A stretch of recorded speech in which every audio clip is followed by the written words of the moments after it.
यह dictation 5 second बाद start होगी, तब तक आप रेडी रहें।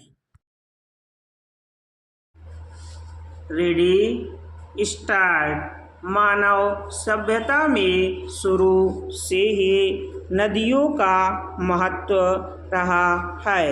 नदियों का जल मूल प्राकृतिक संसाधन और मानव जीवन के लिए बेहद आवश्यक है। चारों ओर सूखी रेत, गंदगी का जमाव, जल प्रवाह में कमी, विकास के नाम पर अतार्किक हस्तक्षेप, औद्योगिक कचरे का निष्कासन, गंदे पानी का निकास आदि गंगा के लिए बुरे संकेत हैं। किसी किसी स्थान पर पानी इतना कम हो चुका है कि लोग आसानी से चल कर भी नदी पार कर लेते हैं। कहीं कहीं तो गंगा की गहराई अब 10 फुट भी नहीं रही है, जबकि मछलियों और डॉल्फिनों को गंगा में रहने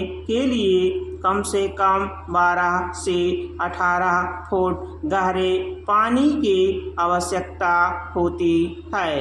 किसी भी नदी में डॉल्फिन उस नदी की स्वच्छता का प्रतीक होती है और यह अब गंगा नदी में कम होती जा रही है।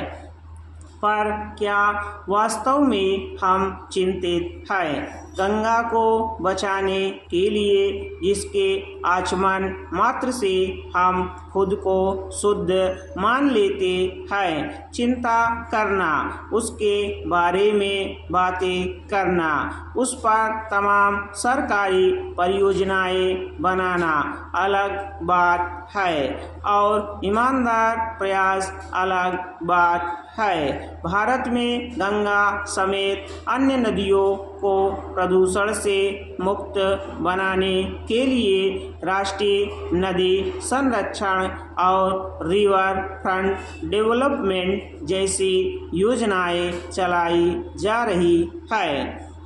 गंगा नदी प्रत्यक्ष और परोक्ष रूप से देश की 53 करोड़ से अधिक आबादी को प्रभावित करती है। इसलिए विभिन्न सरकारों द्वारा गंगा को स्वच्छ बनाने के लिए कई बड़ी और महत्वाकांक्षी योजनाओं की शुरुआत की गई है।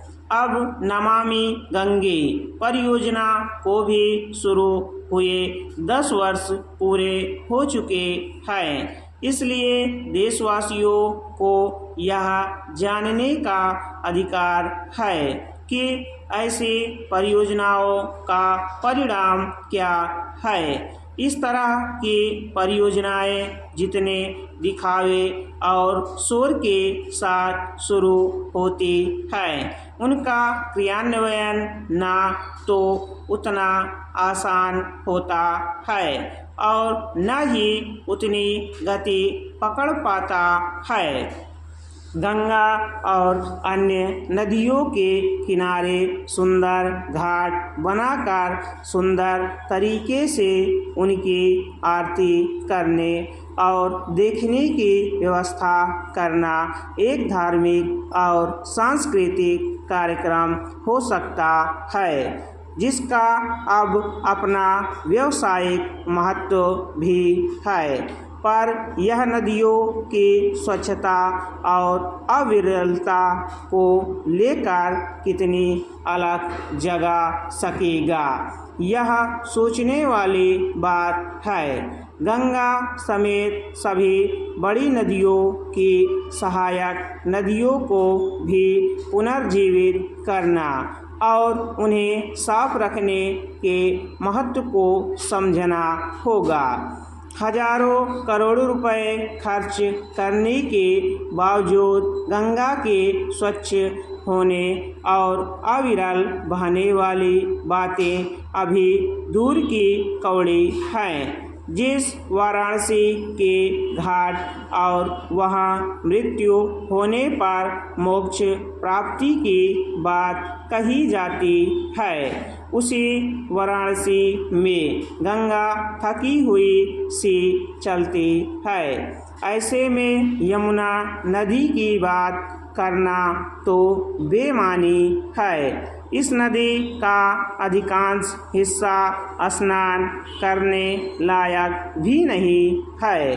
नदियाँ अपने अपने क्षेत्रों की लोक कथाओं, लोक संस्कृतियों, रचनाओं का प्रेरणा सूत्र होती है।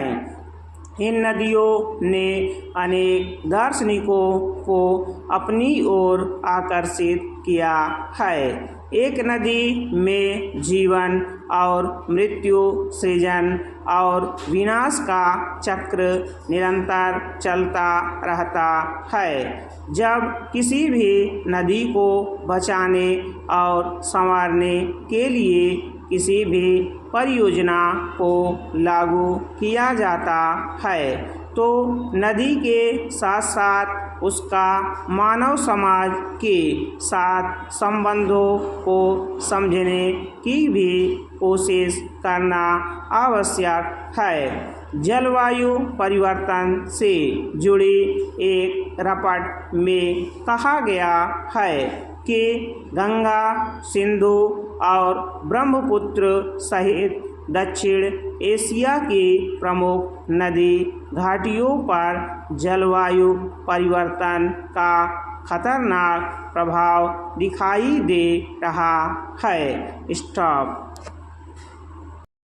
अगर आप हमारे चैनल पर नए हैं तो चैनल को सब्सक्राइब जरूर करें और बेल आइकॉन प्रेस करें ताकि आपको सभी डिक्टेशन की सूचना मिल सके।